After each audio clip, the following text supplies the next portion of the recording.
Selamat pagi. Assalamualaikum warahmatullahi wabarakatuh. Salam sejahtera untuk kita semua. Om Swastiastu, Namo Buddhaya, salam kebajikan. Bismillahirrahmanirrahim. Saya akan menyampaikan pemaparan saya yang mungkin memang merupakan sebuah keniscayaan ya bagi kita semua bahwa secara khusus kita akan memasuki masa-masa new norm. New norma, stay home, stay safe, stay hungry, stay foolish.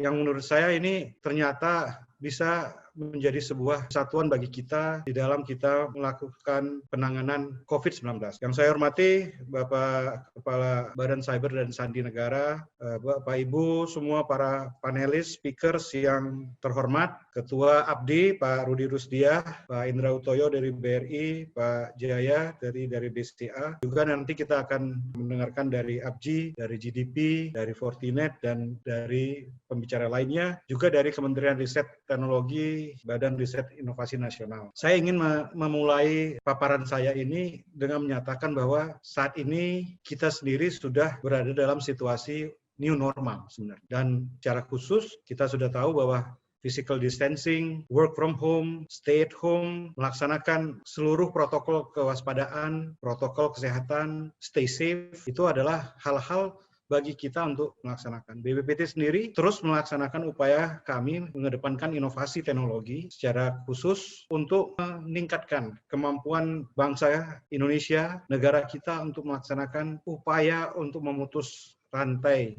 penyebaran COVID-19. Dan itu bisa dilakukan dengan tetap mengedepankan upaya memakai produk dalam negeri, mengakselerasi upaya testing, tracing, serta penyediaan alat kesehatan, termasuk juga sarana laboratorium. Jadi hal ini tentu saja sangat terkait dengan apa yang tadi saya quote dari Steve Jobs. Stay hungry, stay foolish. Stay hungry itu artinya kita ingin tetap lapar terhadap inovasi. Kita ingin terus menghasilkan produksi dalam negeri untuk berbagai kebutuhan, baik itu RT-PCR, baik itu rapid diagnostic test kit, mau itu terkait dengan ventilator, mau terkait dengan seluruh alat-alat kesehatan yang kita butuhkan, hingga kemudian kita bisa mendapatkan obat dan vaksin, dan karenanya kita perlu mencapai juga kontribusi terhadap data untuk whole genome sequence, serta melakukan tracing, aplikasi tracing, tracking, fencing, isolating. Ini merupakan sebuah ekosistem. Itulah kenapa saya menyampaikan stay hungry. Lapar terhadap inovasi ini harus terus kita gulirkan dan kita tidak akan berhenti ya, karena ini merupakan sebuah metafora untuk terus belajar, untuk terus bermimpi, keep dreaming, never be satisfied with your own recent version. Jangan puas dengan versi diri kita saat ini, tetapi kita perlu versi-versi berikutnya, dan itulah kenapa kita harus stay humble dan stay foolish, yaitu kita mencoba untuk terus merasa tidak dapat melakukan, tetapi sebenarnya itu adalah possible. Banyak orang mengatakannya impossible, tapi itu adalah possible. Karena memang kita harus berubah mindset itu. So, the fool didn't know it was impossible, so he did it. Itu datang dengan being foolish itu. Dan karenanya mengawali paparan saya ini terhadap strategi nasional kecerdasan artifisial, saya ingin mengajak kita semua untuk terus berupaya meningkatkan ekosistem inovasi teknologi untuk negara kita. Bapak Ibu yang saya hormati, di dalam upaya kita untuk menjadikan Indonesia bersaing, berdaya saing dengan negara-negara lain, maka kami BPPT mendapatkan penugasan untuk membangun strategi nasional kecerdasan artifisial ataupun artificial intelligence. Kita biasa menggunakan kecerdasan buatan, tapi kata artifisial itu sekarang sudah diserap di dalam kamus besar bahasa Indonesia, jadi sudah layak kita gunakan istilah kecerdasan artifisial. Nah, apa yang terjadi dalam new norm tadi untuk teknologi yang terkait dengan cyber security, dengan data science, dengan artificial intelligence itu sendiri. Sebenarnya tidak bisa kita hindari bahwa the new norm itu is already happening gitu. Saat kita berada di dalam kondisi lockdown, physical distancing, ya, pembatasan sosial berskala besar, jangan mudik, itu semuanya sudah terjadi. Teknologi-teknologi yang mengedepankan platform digital, teknologi yang meraih seluruh unsur-unsur di dalam revolusi industri 4.0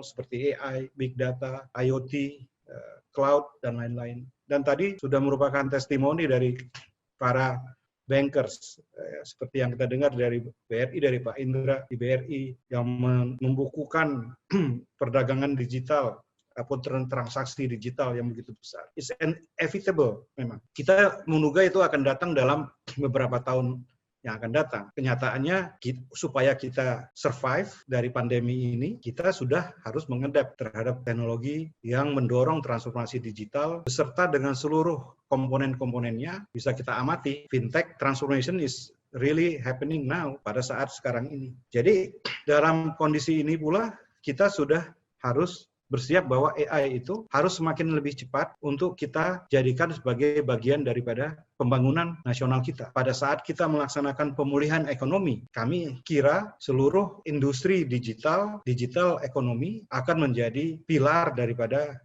pemulihan ekonomi kita menuju kondisi normal yang baru, new normal, di mana teknologi ini akan menjadi penguat dari seluruh itu. Kita tidak bicara hanya kesehatan, pangan, tapi jelas kita perlu sarana telekomunikasi, sarana digital yang lebih kuat. Nah, untuk strategi nasional sendiri yang dibuat mayoritas di masa pandemi ini bekerja secara online, merumuskan strategi dengan roadmap jangka pendek, menengah, dan panjang di dalam pengembangan talenta ataupun sumber daya manusia karena merupakan salah satu pilar utama dalam pembangunan program visi misi Presiden Jokowi dan Wakil Presiden Pak Ma'ruf Amin. Kita juga membahas mengenai etika dan kajian kebijakan, infrastruktur dan data, riset dan inovasi industri, serta sektor prioritas ataupun bidang prioritas dan quick win. Dalam menghasilkan strategi nasional artificial intelligence ataupun kecerdasan artifisial ini, kita mengacu kepada sebuah kerangka kerja yang banyak digunakan, dan ini bisa juga merupakan basis dari pelaksanaan berbagai rencana strategi di berbagai bidang. Kita bisa melakukan SWOT analisis, dan saya kali ini akan membicarakan tentang SWOT analisis secara khusus, kemudian menetapkan national goals and target, menetapkan rencana strategi kebijakan yang memang harus dibangun, hingga kepada develop the implementation plan. Ya, bagaimana kita membangun sebuah rencana yang terkoneksi, connected planning, supaya betul-betul dapat diimplementasikan dalam sebuah roadmap teknologi. Jadi kami di tim Stranas Strategi Nasional Artificial Intelligence ini mengacu kepada visi misi Indonesia. Indonesia di 2045, Indonesia yang mandiri, maju, adil, dan makmur, di saat di mana Indonesia pada saat itu diharapkan menjadi top countries di dalam GDP-nya, mungkin keempat atau kelima terbesar di dunia, dan saat ini kita juga menapak menuju ke sana dengan pendapatan yang memang secara PDB masih tertinggal, apalagi nanti ada krisis ekonomi, sebagian secara nyata sekarang sudah kita lihat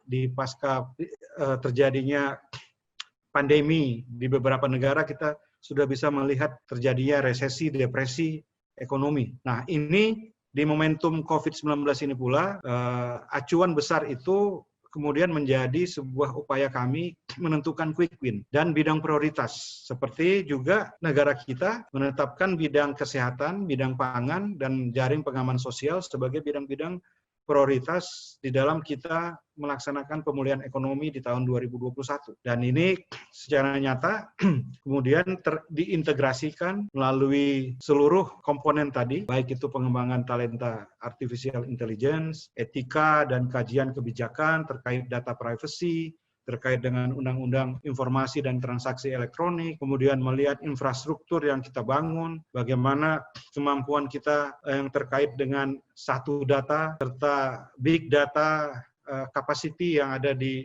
negara kita, kemudian melihat riset dan bagaimana inovasi industri, ambil contoh di industri perbankan, how they will do it, dalam identifikasi strateginya untuk jangka pendek, menengah, dan bagaimana bobot daripada inovasi industri itu terhadap keseluruhan strategi jangka pendek, menengah, dan panjang. Pada akhirnya kita harus betul-betul mendalami apa yang kita sebut dengan SWOT analisis ini, ya, untuk menentukan kekuatan, kelemahan, opportunity, dan threat. Bonus demografi dan keberagaman sumber daya menjadi kekuatan, dan kita tahu juga lemahnya integrasi data dan tersebarnya infrastruktur serta regulasi yang belum mendukung ekosistem kecerdasan artifisial menjadi kelemahan dalam implementasi AI di negara kita. Sedangkan peluang memang sangat banyak. Kita lihat tadi peluang dari fintech secara global juga sangat luas dan ancamannya berupa banyaknya pengetahuan lokal yang masih dikuasai oleh asing.